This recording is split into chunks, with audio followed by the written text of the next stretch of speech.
Shall I start now? Yes, madam. Yeah, shall I start now? Yes, madam, you may start.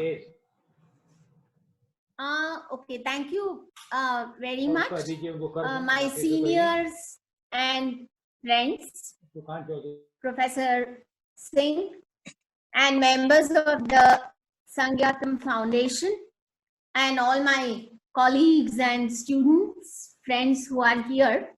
I thank you for this opportunity to be a part of this webinar.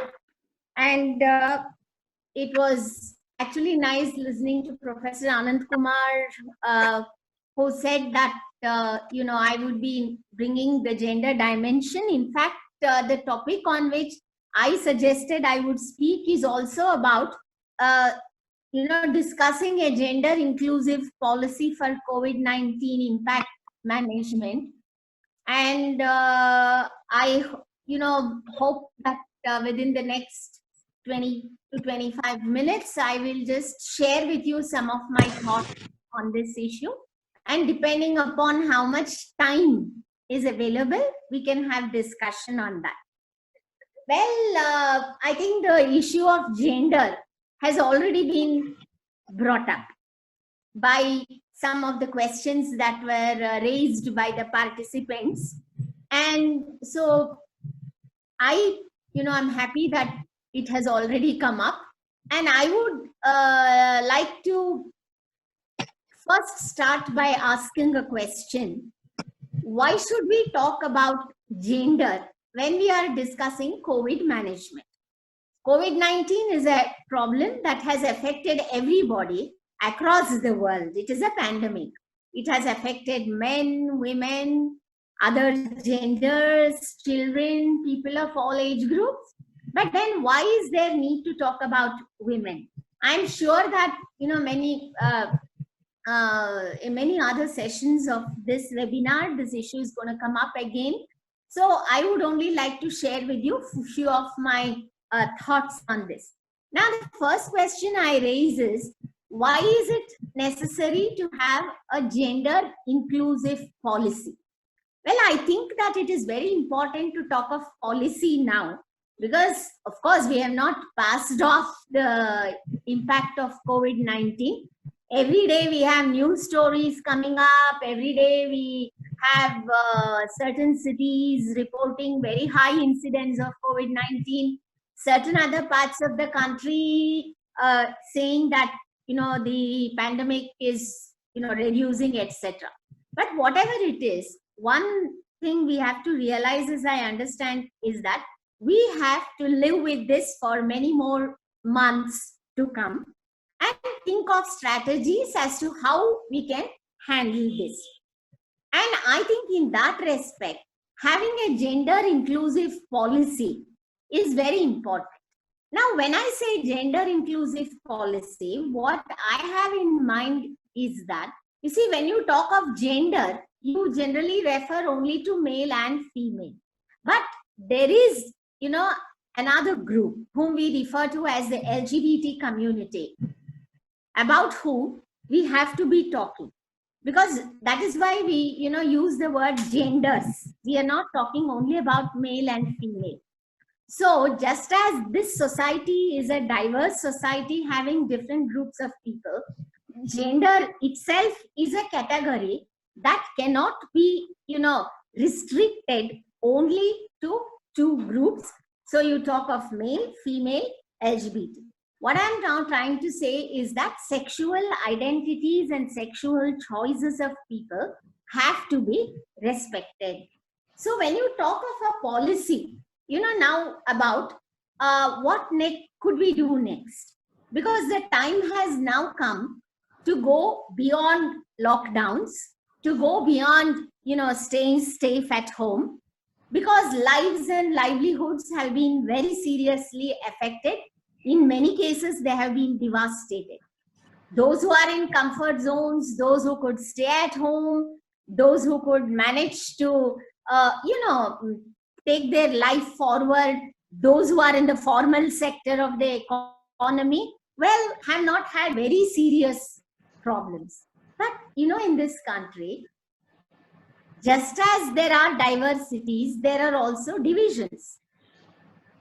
Professor Anand Kumar was referring to this in his talk.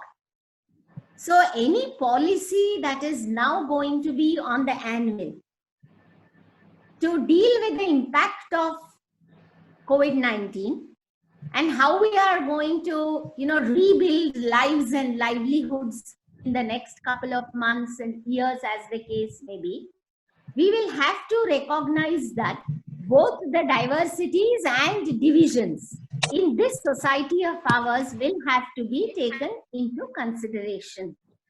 So the first point that I want to make today is that, yes, it's now time to have a policy. And a policy not just by the state, but also by the civil society. Professor Biswajit Ghosh, in a point that he raised, talked about community involvement. I have been, in fact, for the last few days, I've been talking about COVID-19 and its impact, etc. I've been also talking a lot about the need for civil society, the need for community engagement in handling these situations, unexpected, devastating situations created by the pandemic. So when I say policy, I have in mind a plan of action. And a plan of action not just by the state, but also by the civil society, which includes all of us. The state, of course, is going to be a major player. And there is already, too much expectation from the state and too much of pressure being put on the state to deal with, the unexpected situations that were created by COVID-19 and the lived realities of so many groups in our society. So policy is now, the time has come for a proactive, what I call a proactive policy that is involving both the state and the civil society. And what is this policy? A plan of action. And now I move on to my third point, that what should this policy be like? I think the United Nations has already come out with a policy, and they have a separate section called a gender inclusive policy. So how should this policy function? What should it include? Because as I said, to repeat, this is not just a diverse society, but also a divided society. And so you can see these diversities and divisions on the basis of age, gender, caste, class, location, regions, access to resources, and deprivations. You can divide people of this country into so many groups. So you just cannot have a capsule, like solution to management of the impact of COVID-19 on different people, on different groups. It's going to have a different type of impact. So in my talk today, because there is a time limit, and also there will be other sessions where other issues are going to come up, I said I would concentrate on a gender inclusive policy, and within gender, by recognizing that within each gender there are diversities of class and other different status issues. I would like to talk today about women and how this COVID has affected women and what could we do in future. It is restricted to that, notwithstanding the importance of other genders. I want to make it clear that I will talk about women and how women's priorities, women's lived experiences, women's knowledge could be included in the policy. So as I said, to go back to what I said, you see, the policy's main objective is to rebuild lives, because lives have been devastated. Several people have lost their lives. Also, livelihoods have been devastated. And when there is a calamity, there are certain groups that are considered as high-risk groups. And women are among the high-risk groups, you see, because of their socio-economic and cultural cultural situations.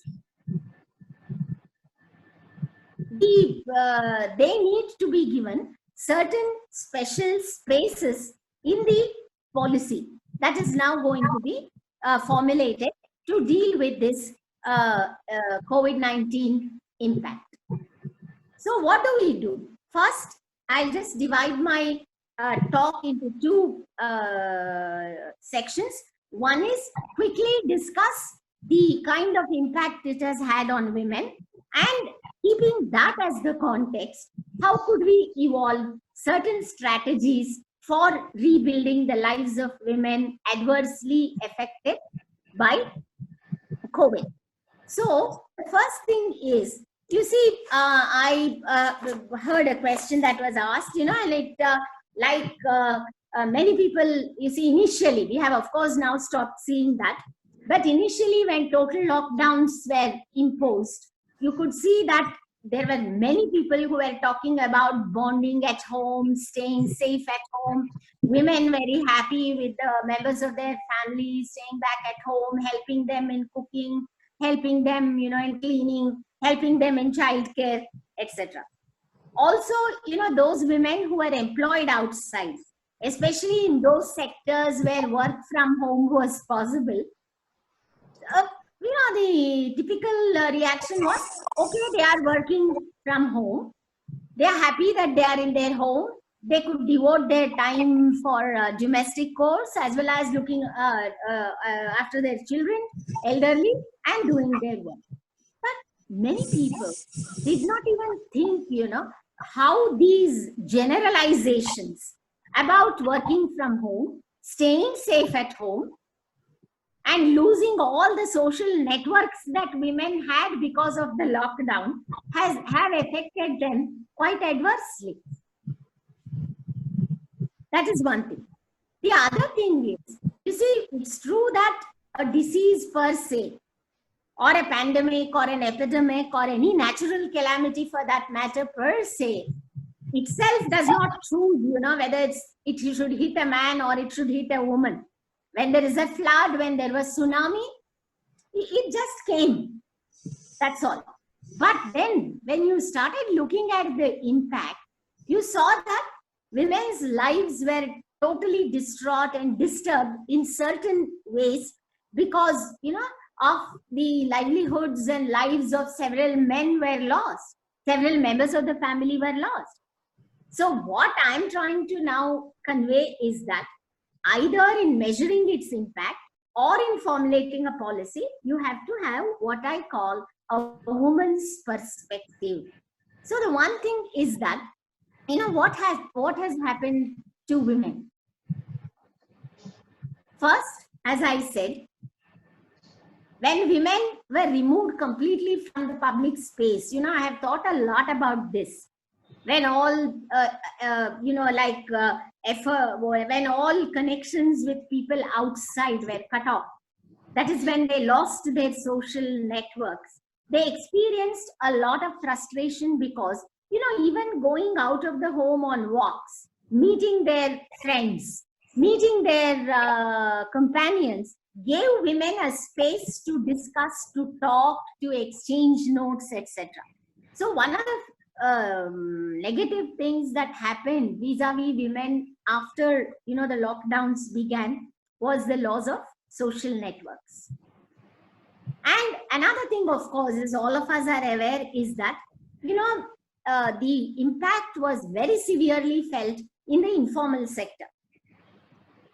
As such, COVID or no COVID, very few women in this country's population are in the formal sector. But informal sector, as all of us know, women are the first to be fired. They have no negotiating power. And so you see that a large number of them were laid off. They lost their jobs. There are very nice studies now that are coming up, about how, for example, one example that I could give you is the closure of the garment industry. Large number of women had jobs in the garment manufacturing units in Bangladesh, in India, and many other parts of the world. When they closed, jobs were lost. So one is, at home, they were confined. even the few opportunities that they had to go out and network with their companions was lost. Number two, contrary to the popular belief that, they had other people to join them in their work, their workload increased. Domestic violence increased. We have been hearing that helplines, etc., have been receiving complaints that women are now being hit, battered, troubled, because you see, there is too much of proximity. I'm not saying that bonding is not necessary, people should not stay together.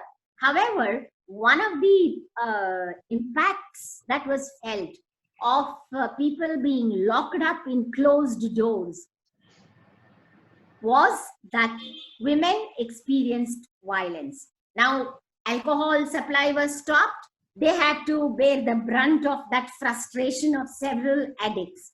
Alcohol began to be sold again. Naturally, alcohol-induced violence, about which we are all so familiar with, also started. And when women's earnings were stopped, this is a very critical point, and in the policy, this matter has to be dealt with. Quickly, I will tell you that there are several families which depended only on the earnings of women. They say in India, 40% of the households are female-headed. Here, when I say female-headed, it does not mean that they have the power or, that they are away from patriarchy, etc. It simply means that these families are run exclusively on the earnings of women. They have to take care of the needs of their family members. Also, there was pressure on many of them to pay for alcoholic addiction. So with women's, earnings, income generation, income earning capacities being completely taken away by COVID-19 and the impact it had on closure of all these employment sources, they faced more attack. And education also. See, there are very nice studies now that are coming up, and reality also, most all of us know that schools were closed, right? Schools were closed because they had no other option. So which meant that more girls, especially adolescents, stayed at home. This may have been a feature all over the country, but I can talk about Karnataka and close home to Mysore itself. In the last 2-3 months, the number of child marriages have increased. Why? Because girls are not going to school. They are staying at home. As a result of which, many parents are, they have now gone to this extreme step of getting their daughters married at an young age, at the wrong age, I would say, because Kerala experience has shown, and many other places we know, as long as girls remain in school, the age of marriage increases, familial responsibilities increases, their health situations improve. But here, what is happening is an unexpected, shocking reverse kind of an impact, when the number of early marriages, as we call them, has increased. This is a situation which we have to deal with. And another thing is on the health front. This is just the points. See, in India, as all of us are aware, social spending on two sectors, especially along with others, in the era of globalization, states' responsibility towards healthcare and education have dwindled. The state is withdrawing, and both these areas have shifted into the private sector, where money is involved. See, most of the frontline workers dealing with COVID are women. Most of the, of course, even among those who are managing COVID, there is a hierarchy. There is, position, there is power, there is, the question of who gets what type of facilities. It's possible that in many places, doctors who are really doing tireless human service, many of them are, given places where they feel comfortable, at least when they are back from work, to stay. But what about the frontline workers, ASHA workers, those who are working, in the lower levels of the healthcare hierarchy, as I call it. What about their situations? And women, because of their biological makeup, require, certain special private spaces during certain periods of their life, at least. Have these been taken care of? Is another question. Are we taking care? I'm not saying it's not done at all. So, be it health, be it the domestic sphere, or be it, losing livelihood sources, or deprivation of opportunities for free movement, all these have to be taken into consideration when we are planning a policy that is gender inclusive, that takes into account the needs of women. Now I come to the policy, because there is this, as I said, time constraint, and I do not want to be speaking too much. Now, when you talk of development, when you talk of change, when you talk of bettering the life situations of women in this, if I may call the post-pandemic age, I don't know whether there will be one such, but sorry, this is only a hope that there will be. What do we do? I think it's very important that the diversities and divisions within this group called women must be taken into consideration while we are planning a policy. And this is where I think that a lot of us here who are part of this event, and many such events that are going on, the academic world must, do our bit to at least find out the needs of different groups of people in our own neighborhood, in our own circles of which we are. At least there are quite a number who are living in what I call the comfort zone, whose lives have not been devastated the way the lives of others are. So it's very important to find out who requires what. This is very urgent. And I think here the role of micro studies, data-based, empirical, research-based micro studies are very, very important. And this is because a policy generally has, three phases. What are the immediate needs? You have an immediate short-term policy. Then the second stage would be a middle-term policy. And the last would be a long-term policy. Long-term, will come much later. But immediately what needs to be done? And there, how do you fit in these requirements of women? For this, I think studies are required.